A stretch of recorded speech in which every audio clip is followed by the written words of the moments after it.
Deep in the heart of the forest, two big green orcs found themselves facing a woman lying on the ground, her clothes all messy and her breath racked. The attacking orc joked about how lucky he was to find someone wandering alone in the forest, but their mission was important, so they decided it was time to get rid of her. But just before they could do anything, another orc spoke up. He wanted a companion for the future, which was quite a challenge given their usual guard duties. As his companion started responding, an arrow swiftly pierced through him. Head off. Shocked, the remaining orc looked up to see a knight and an elf emerging from the south. They couldn't believe it. Orcs were supposed to be guarding the south better, the knight remarked, dismissing the orc's inefficient response by beheading him and shifting their focus to the injured girl. The knight and elf sprang into action to save her while reflecting on the orc's actions, linking them to wild instincts from the past. Long-lasting, devastating wars had ravaged the entire continent of Vonia. The origin of the conflict was now lost in history, forgotten by those who suffered for 5 decades in the relentless battles among the 12 races. But like all things, even this seemingly endless war had to come to an end. News of the war's conclusion spread quickly. The orcs were summoned to their Nemesis king in a solemn announcement. He declared their decision to surrender and accept a treaty with the alliance of 4 races. The death of the demon king Jedis had forced the unity of the 7 races to acknowledge their defeat. However, the orcs were furious at the sudden resolution. Their voices rose in protest, screaming to fight till the bitter end. They questioned how they could secure a brighter future in friendship if they didn't resist. Despite their strong objections, they reluctantly accepted their defeat. 3 years passed, and the famous hero known as Bosch, awarded for his strength as the mightiest orc, found himself sitting alone in a tavern. He possessed the authorities' food and respect from every orc life. It seemed like a dream, having the power to shape his world as he pleased and more, all within his grasp on the nearby table. Fellow orcs engaged in conversation about the hero's extraordinary feats. One orc teased another for even thinking about the upcoming feast, emphasizing its importance. But a curious orc expressed a desire to ask about Bosch's story defeating the infamous Blackhead. His friend warned him again about the bravery of speaking to Bosch. Speculating on Bosch's preferences, they suggested that a man of his caliber might be interested in the legendary dragon race, tired of dealing with humans. But behind the facade of Bosch's seemingly perfect life lay a hidden truth that burdened him, something he longed for no matter how strong he was. As the party passed, another orc quickly cowered in fear and began to apologize profusely, but Bosch paid them no mind and left the bar. Unbeknownst to them, the party was grappling with personal issues. He left the bar, the issue that had been bothering him becoming the center of his thoughts despite the accolades and respect showered upon him. Bosch, at 28 years old, had never experienced intimacy with a woman. He carried the burden as a virgin, a weighty secret on his shoulders despite the outward portrayal of a victorious hero. Originating from the turbulent period of the Long War, born a human captive amidst chaos at the age of 10, he found himself on the battlefield facing countless dangers. 5 fast years and no other job could match his prowess, earning him the title of the strongest warrior among his kin. In the midst of adversity, consistently charging into battles to secure victory for the orc army, he believed he faithfully followed his orcish instincts. However, a realization dawned on him. Usually brutal victors would bring home women as war spoils, but Bosch found himself an exception. Although there were no virgins in his troop, he remained untouched. The war offered opportunities to capture women from the enemy, but the landscape had changed with the new peace treaty. No longer could they forcibly take women as spoils of war, with the alternative being visiting the mating chamber. But the prospects of his hero reputation attracted crowds, blocking him from that path. The burden of his lack of experience in parties seemed heavy, knowing that if his fellow orcs realized his lack of prowess, the honor of his tribe would be trampled. He felt obligated to continue his lineage, a responsibility growing larger because of his role as an orc hero. But he struggled with conflicting emotions, eager to continue his lineage soon but afraid of disappointing the younger generation and tarnishing his image as a respected hero. Another source of anxiety stemmed from the looming deadline, despite his training efforts. If he reached the age of 30 untouched, mark would appear on his forehead, marking him as an orc mage, while orcs serving their nation in exile would be an honorable path. But for Bosch, it would signify shame. The agreement worked for a man who hadn't partaken in the spoils of war. He feared the ridicule and mockery that would accompany such a fate, believing it would nullify any claim to victory he might make after much contemplation. He approached Nemesis King to convey his intentions through the Demon King. Nemesis King already knew the secret of Bosch's purity and desire to change his condition. He promised to keep this issue secret if given the chance to regain his honor.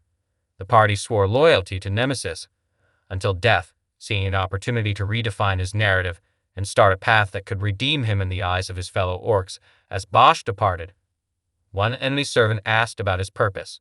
The king replied vaguely, stating that Bosch had started a trial to prove his worth as a true hero.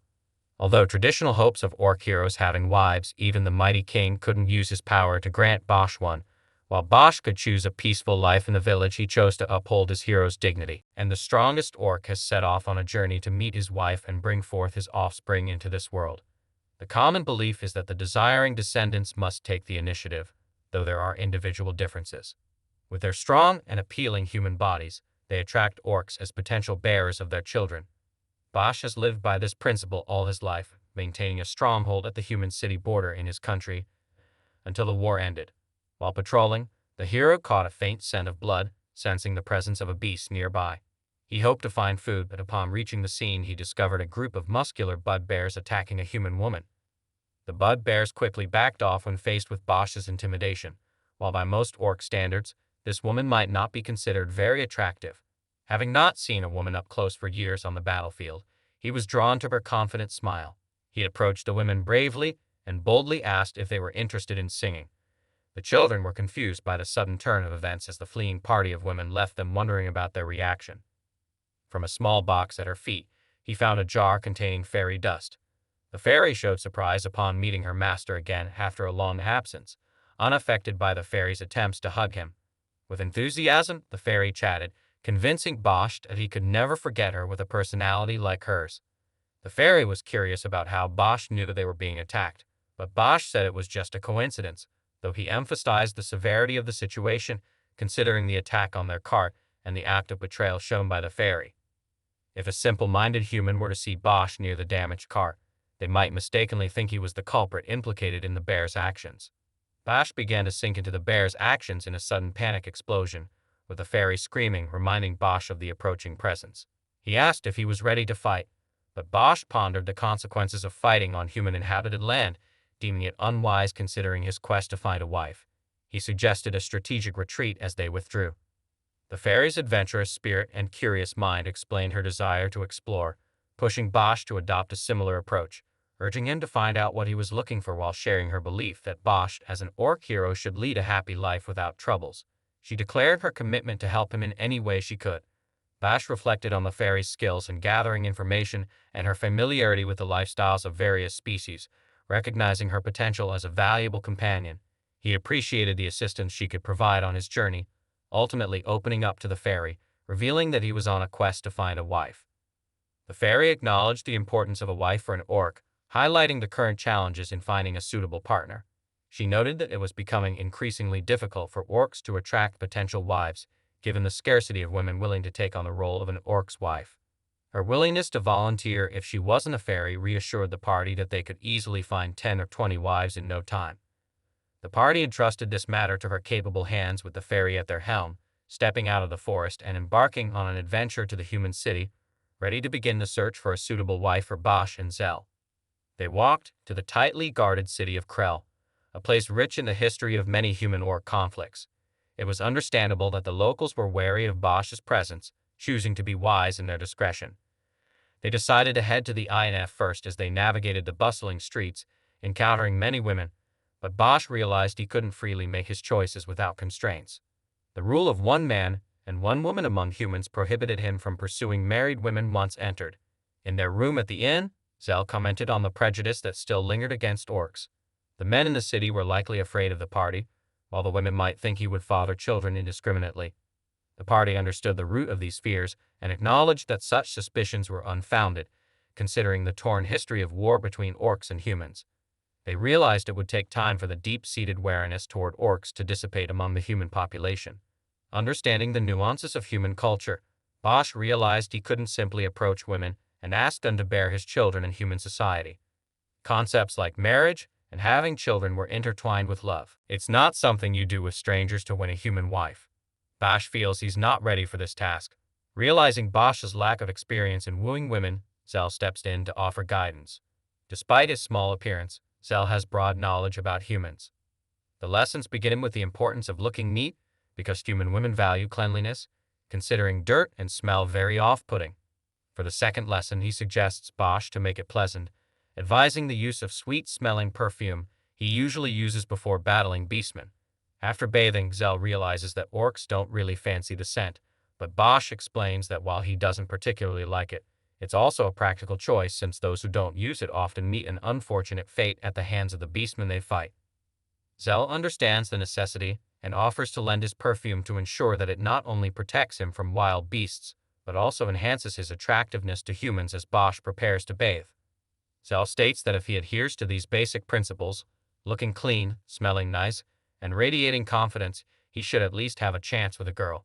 It's a simple yet effective recipe for making a positive impression on a potential human partner in an instant, gripping his sword and assuming a battle position, sensing the subtle shape of silent magic around them. They seem to be surrounded entirely by the same individuals they heard near the horse carriage, while Bosch doesn't sense their presence. He assumes that dealing with humans they are likely being followed, though he's confident the fight would be easy given their numbers. Bosch prefers a peaceful resolution and decides to try talking instead. Two human guards burst into the building with a command for Bosch to step back. In response, Bosch asks them to state their business. Another knight enters the room and after removing her helmet, reveals herself as a girl. She points an accusing finger at Bosch, explaining that they received a report about an orc attacking a horse carriage on the highway. As Bosch faces the knight accusing him, she couldn't help but notice his handsomeness compared to the women she met in the forest or tried to approach along the way.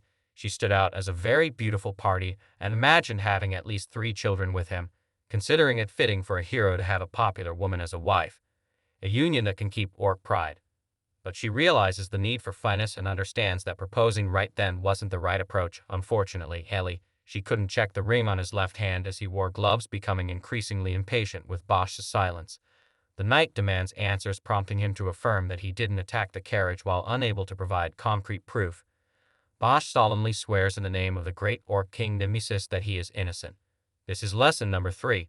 Always behave with dignity, even though realizing that there is no statement more manly than this intended for a high-ranking warrior. Yet the knight and her companions remain puzzled about his reference. The knight presents the claim of the orc approaching with the intention of becoming the father of children, and Bosch calmly responds that he did indeed seek their consent first. This revelation shocks the knight, and she's convinced that it's impossible for this orc to get their consent. The knight is thoroughly puzzled by Bosch's unusual behavior. Orcs are usually known for forcibly taking women or making inappropriate comments when they meet them, even brief interrogations often leading to anger and retaliation.